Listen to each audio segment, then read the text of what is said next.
Welcome back to New Rockstars. I'm Eric Voss, and Star Wars Ahsoka went in directions none of us expected, and now the Star Wars fandom is left, as usual, in a state of civil war. Like, does Dave Filoni need a writer's room? Or are his disconnected bursts of nostalgia perfect and exactly what our broken world needs right now? Or really, who has the claim to ultimate quality in Star Wars? Is it Andor or anything with a lightsaber in it? I think the responsible thing for a Star Wars fan to do is to keep their ego in check, if that's at all possible. And New Rockstars is going to do something that no other YouTubers in their right mind would do and score our theory accuracy with a special Ahsoka edition of What We Got Wrong. Joining me today are the Shins to my Balin, the Enochs to my Thrawn, the Huyangs to my Ahsoka. It's our Wookiee Leaks co-hosts, Maud Garrett and Tommy Bechtold. Yay! I'll be the Shin any day. Woohoo! I'm Huyang. I'm a real bummer and not very helpful until really inopportunely late moments. Also, I will not admit to any wrongdoing. Everything I said was perfect this season. No notes for you, Tommy. No notes for you, Maud. This is really just like notes for myself. I said they were all going to kiss, and if I recall, the show ended on a spring break quadruple kiss, so... Let them smooch. That's what I'm always saying. Let them all smooch. Let the zombies smooch. We'll get there. Yeah, I just hope that one of those caskets had two people who were spooning head to toe. If you ever only see one casket, it's because I'm carrying you inside the casket. Oh my God. All right, folks, let's face it. You know, we try to predict where these series are going, but we don't always get it right. So today we are doing a rundown of some of our biggest predictions as we were watching the Ahsoka series week by week, and finally admit to what theories we were wrong about. Because really anyone can spout theory after theory on the internet, but if you want to run victory laps when you're right, you gotta be willing to do a couple push-ups when you're wrong. So I want to start with, at early episodes of Ahsoka, one of our biggest mysteries that the series presented us with, who or what was Marok? So, you know, we went into a lot of theories. Before the season, I thought it might have been I thought it was like Ahsoka's frenemy Barriss Offee. Then everyone went crazy thinking it was like a Star Killer, or maybe Ezra, or Maul. I was like, no, let's not go crazy. And then I presented an even crazier theory that it was a Shistavanian wolf Jedi. So I just wonder if Marok might have been an Inquisitor controlled with a cyborg attachment, or perhaps, if we're sticking with the wolf theme here, a Shistavanian, the wolf-like species that was originally in the Cantina Bar in A New Hope. Marok could be a former Jedi, a Shistavanian who survived Order 66, turned Inquisitor, assigned a bodyguard, Palpatine, or one of Palpatine's clone Strandcasts, one of whom became Rey's father, remember that? And that Marok, in the aftermath of Palpatine's death, was lost and looking for a new mission. And, yes, I love that. I'm sorry. Wow. I don't ever want you to apologize for that, because to me, that would have been the most satisfying reveal of all time. That would have been awesome. I will say, though, you had evidence to back up some of these. I mean, like, Sam Witwer was cited as additional voices, and so bringing his character into the Star Wars universe as Marok could have made sense. I really like the Barriss Offee one, Barista Coffee, as I like to remember her name. That would have been really cool, because it does tie it into Clone Wars. And as Dave Filoni demonstrated throughout this season, he was bringing a lot of stuff from Clone Wars into this. And that would have been another great way to tie it in. But we're researching who the stuntman is in the suit. And it's a man, but does it look like it's a woman's shape? You know, we were digging deep for that one. Turns out it was just a gas fart. Yes. It was so much more than that, Maud. It was like Night Brother mist. Oh, yeah. Think. I mean, look, I gotta say, this is one theory I was glad that I was wrong about, because I think just having him just be an anonymous Night Brother named Marok, not anonymous, but, you know, a Night Brother, did set up the really cool zombie moment in the finale episode. I didn't need him to be the Star Killer or Ezra or Maul or Barriss or a wolf Jedi. Yeah. Personally. But how cool was that the entire internet was scratching their head and theorizing only for it to be completely sort of like the biggest anticlimax. But it taught us all to just maybe reel it in a little. Yeah, yes, I agree. I mean, I think this was, not to date myself, although I wish I could, this was like the Al Capone's vault of reveals, because in the end, it was just kind of like, well, there's like you said, Eric, it's what Kylo Ren tried to gaslight Rey into believing. Your parents were no one. It was nothing. It was not like he was just a normal, or not a normal. He was just a standard person, a standard Night Brother. I want to know who trained him to use the Inquisitor's lightsaber, though. That's what I want to know. Yeah. Answer that I want to know question how long. for me. Did he make it through the entire Fortress Inquisitorius training process as a humanoid mist shape? Yeah. What was he before when they found him? I mean, I do have a lot of questions. It's certainly there are more questions, and we could nerd out on it because it is like he was presented in the first few episodes as some sort of humanoid, right? Like I don't think anyone had gaseous cloud as what was going to be revealed. But you know what? No one had that on their. But I think Maud, your point is right. Dial it back a notch. Let's. We don't have to reach so far out, but reaching out far is fun. Speaking of far away, what's the next thing we got wrong? Oh, segue. We're going to look at what I think was actually a really good mystery to dig into. Nothing against Marok. I just think we are learning about how to watch these shows, and there's some theories and mysteries that are more of the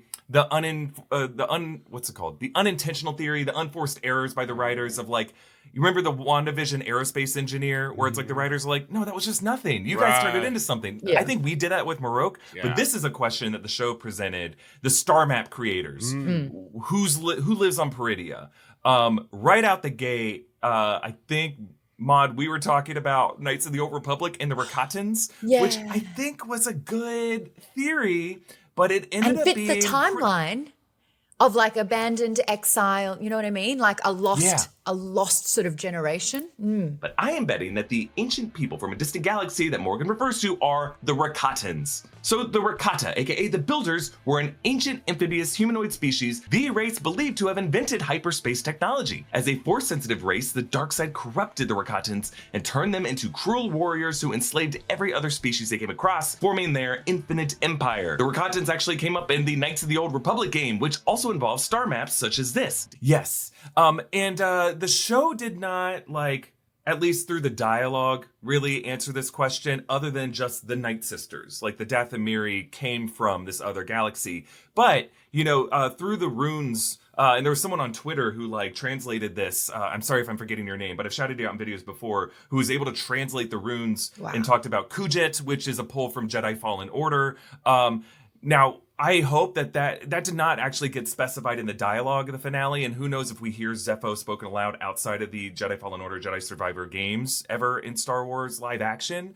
But I think that's enough of a pull for us to say that the Zepho is who lived here. We just still have a lot of questions of how tied in the Zepho were with the Night Sisters witch cult, and who predated whom there. But either way, it was not the Rakatans. Dead wrong on that part. Good. So I guess that's kind of something we do have to touch on for every one of these we do. If a question is not firmly answered by a series, does that mean our theories were wrong, or just our theories weren't right yet? TBD. If a theory is crafted in the woods and not embraced by the creatives of the series, was it ever a theory at all? Oh. Oh, we are Marok in the wind. Oh. You live your life like a night brother in the world. We went two different wind songs, but I'm out of wind after that. I think we are all winners in the end, though. Yes. A lot of hot air for sure. We have to move on to a very fluid dimension of the world between worlds introduced halfway through this season. I think one thing that I have to fess up on is what exactly Anakin was, what Hayden Christensen was really playing in the world between worlds. I think it's fair enough just to say he was the Force ghost of Anakin talking to Ahsoka. That was my only theory with it. Because, we've seen him as a Force ghost in the trilogy already. We've seen two versions, the original Anakin and then Hayden Christensen's Anakin. And we kind of have a lot of an understanding of what Force ghosts are, thanks to Qui-Gon Jinn, who I think was the first person to kind of establish what that was. We've never really had iterations of a hallucination or anything outside of Force ghosts in the Star Wars universe, have we?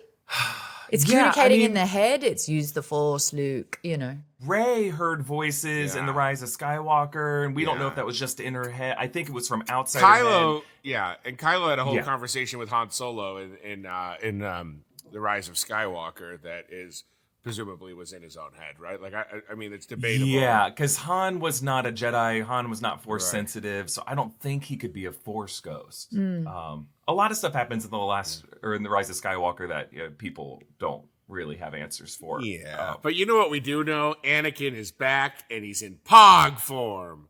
Yes, hard win for Hayden Christensen. Yes. To fess up on some theories, like when I first saw Anakin, my mind was jumping to the son of the gods of Mortis. Because I first saw his lightsaber and I was like, I don't know if that's his lightsaber. It was just like the lighting on it. And then later I did a follow-up video where I think I just was wrong. Like I was like, oh, it's got to be Ahsoka's own subconscious. And so this projection of Anakin is really a fusion of what Ahsoka has brought to the table with her subconscious and the ghosts of the past and of the future that are already waiting for her there. Like I couldn't just accept the reality that would be Anakin's Force ghost because I just felt like there was too much of like Ahsoka's own needs that were baked into what this version of Anakin was. Like he was like shifting between his Vader self and his Anakin self based off of like what Ahsoka needed to get through it. I think the biggest takeaway is that the world between worlds is really just what the Jedi who enters it and what they see and what they need in that particular moment of their life. But I think what Anakin was the Force ghost of himself. I agree, Eric, and I think that it's kind of fascinating if you think like because of Anakin's dual experience with the Force, he can shift as a Force ghost into a light side Force ghost and a dark side Force ghost.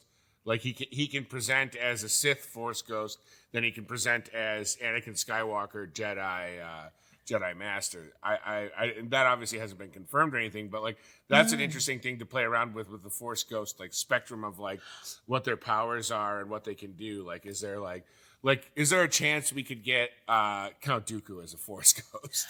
I actually don't think it's a Sith power. I think it is exclusive to the Force, to the light side.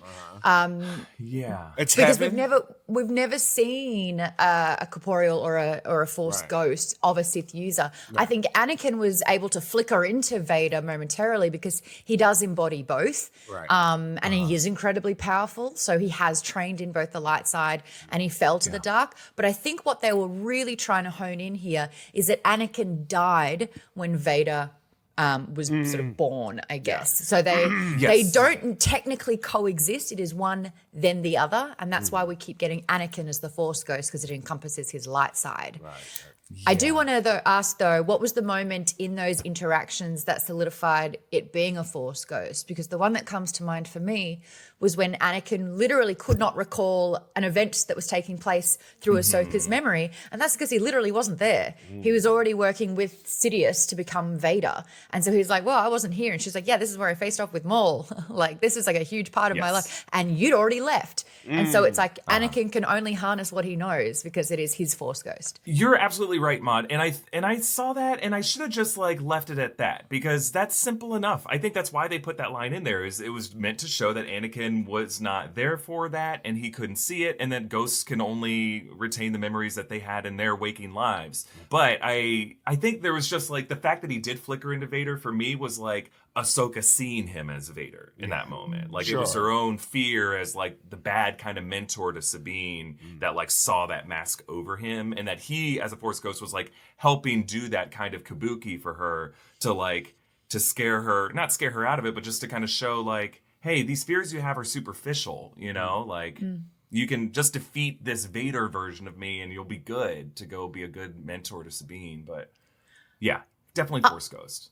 I had a theory about the world between worlds, which I was incorrect with, especially in this time of the show where Sabine has gone off, the ship has left and the vessel that was able to do the time jump, oh my gosh, hyperspace, had all gone. So the way to get to Peridia, all means of transport gone. And I actually thought the world between worlds could act as a way to get from A to B, to get from where they were to Peridia through the world between worlds. I mean, you even see it. It's like Rainbow Road on Mario Kart, but if you just kept walking down it, you could pop out into a different place. And I also wondered if maybe she would be meeting Ezra in there, since it was Ezra that kind of brought awareness to the world between worlds in the first place. And I was wondering, I'm only thinking this really now, but like he was using the world between worlds as sanctuary away from Thrawn, because then he couldn't be touched because Thrawn wasn't a Force user. So I thought that there would be a lot more between with the world between worlds than just sort of like a flashback training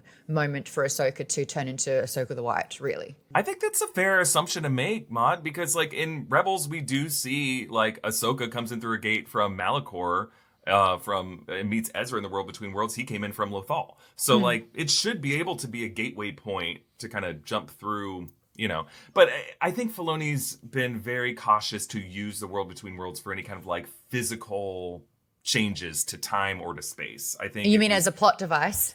He uses it just for kind of like an emotional member berries nostalgia pool rather than like something that it can actually be used to like get characters from A to B. But like I honestly thought it could have gone there too. I mean, going into the series, I really thought that's what they were going to use the world between. If they brought in the world between worlds, why not use it as a way? But I think that's Filoni's red line that he doesn't cross. Now, I figure you wouldn't be watching new Rockstars videos if you weren't a fan of Star Wars, which would mean you know other Star Wars fans. If you're thinking ahead to the holidays and wondering what to get for the fan who has everything, check out this holiday-themed 32-ounce Grogu tumbler from Age of Sage. Age of Sage makes high-quality stainless steel tumbler cups ideal for everybody with a ton of unique designs designed to make Grogu your constant companion. The mug is insulated so it can handle hot or cold drinks. The lid is super convenient when you're on the go, and it has a non-slit bottom to keep from spilling. Also, it's made out of ultra durable stainless steel, so you don't have to worry about it getting dented no matter where you bring it. Order your 32-ounce Grogu mug from Age of Sage today by clicking the link in the description below, or find a mug from one of your other favorite fandoms like Mario, Lord of the Rings, or The Last of Us in their store. All right, let's move on to talk about this mystery of what Baylan was hearing. A mystery that the show still leaves us with, but does leave us with a big clue.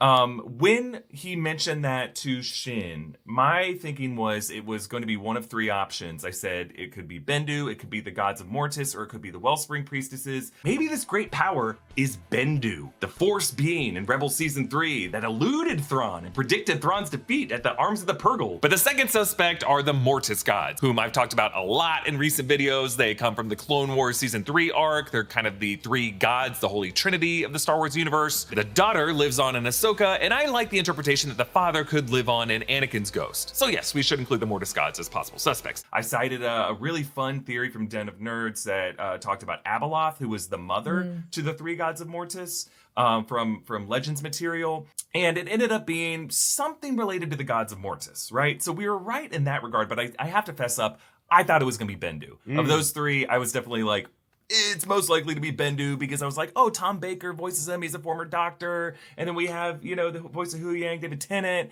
is a doctor. So it's just easy enough just to do voiceover and then a pair of eyes and clouds, and that's enough. But they're going the Gods of Mortis arc. We just don't know. I mean, we had 3 statues of the Gods of Mortis, but we don't know what that light is on the mountaintop in the distance. And we also don't know who represents the father, son, and daughter yet. We've got our theories, and we theorized heavily with who could fit that mold, but still no answers. So that's a TBD as well. And Eric, I was right there with you on Bendu. I was on a Bendu bender. I believe that there could be a Bendu-like creature on that planet, but maybe like in the way that Bendu ultimately was like, I'll help you. Like if you need wisdom, I'll teach you, and like kind of like gave warnings about the holocron. Like ultimately seemed to be on the side of good, but was like I'm neutral. But did things that leaned good. I thought for sure we were gonna get a beautiful CGI'd Bendu on Peridia, and unfortunately, in the end, the Bendu was me the whole time. I mean, I feel a bit mixed on this. I mean, I like seeing those statues of the gods of Mortis, but I kind of feel like, even from a writing standpoint, I don't think it was Ray Stevenson's death that caused this. I just don't think that they intended to answer this question. So it's kind of like, well, then why pose the question of like, if you're not going to see him? Like, I just feel like the writing of Shin and Baylan's arcs was just kind of incomplete from the show. Agree. Also, like, unless you are deep diving into the lore to learn about the gods of Mortis, I don't think that the average Star Wars fan really knows anything about that. So all they're just seeing is a statue that somewhat looked like Ray Stevenson and had really no understanding of that particular moment. So I, for one, am glad that we are theorizing and bringing this attention so we can learn a little bit more about what is happening in the lore. But yeah, the fact that there are no answers for that and raising more questions than we have, and even more variables about the fact that Ray Stevenson will not be back to be able to sort of continue the role of Baylan.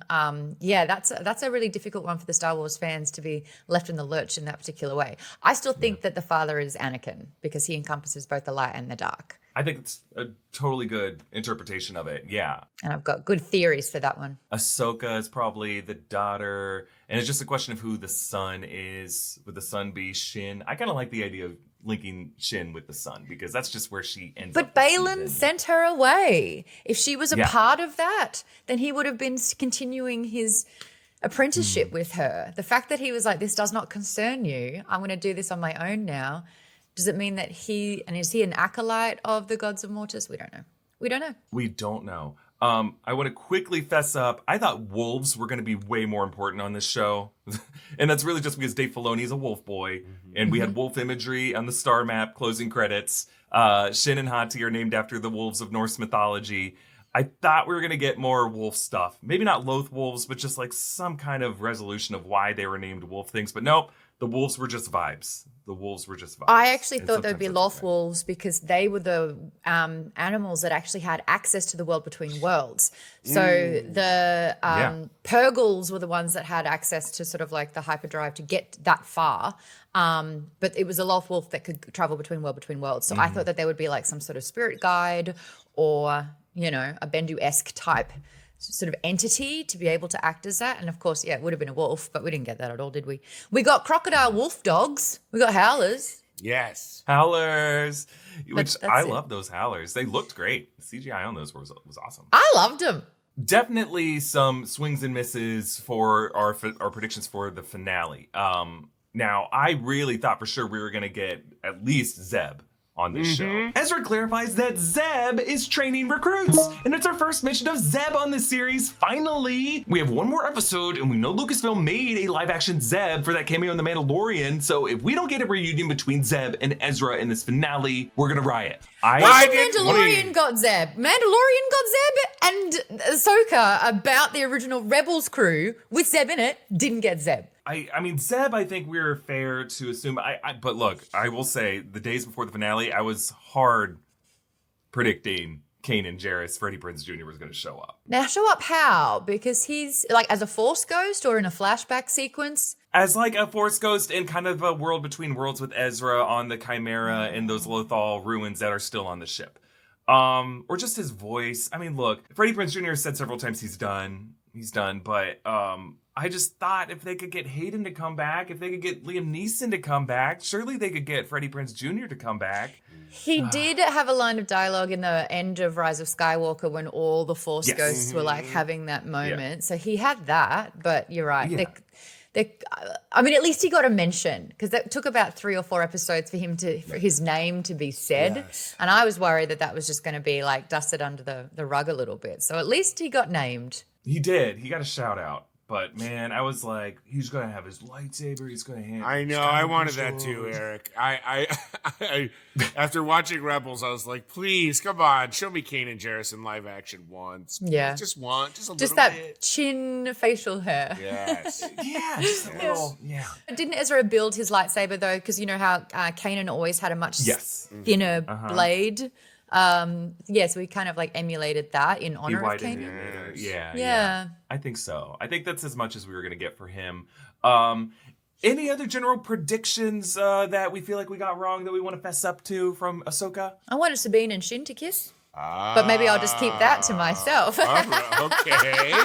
All right. Well, there's just a lot of tension between the two fighting the whole time. Yeah. Yes, especially that episode 1 fight. There was something there. Yeah. We should go over some of the theories we got right for Ahsoka. Because Tommy, I need to give you a shout out. Yes. You mentioned that those night troopers were going to turn into zombies, and boy howdy, did they. That was one of my favorite moments of this season. And I believe you were totally right about that one. That's an Army of the Dead reanimated by the Night Sisters. Tommy, All that's those a cool theory. If you look back in my illustrious time at this channel, it's not often that I'm correct. So I will wear this one like a crown, because most of the time in these videos I'm just going, and then I said this and it was wrong. And then I said this and it was wrong. And then I said this.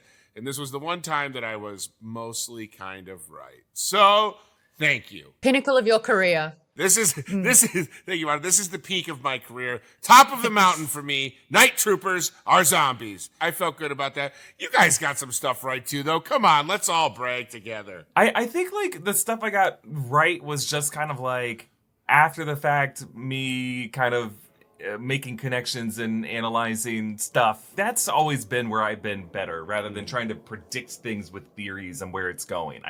I like being more reflective after the fact and just being like, hey, doesn't this remind you of this other moment in Star Wars? Or hey, doesn't like the way that like this is edited right now kind of feel a little particular or specific, and there might be some kind of emotional effect that they're trying to convey by that. That's where I have more fun, honestly.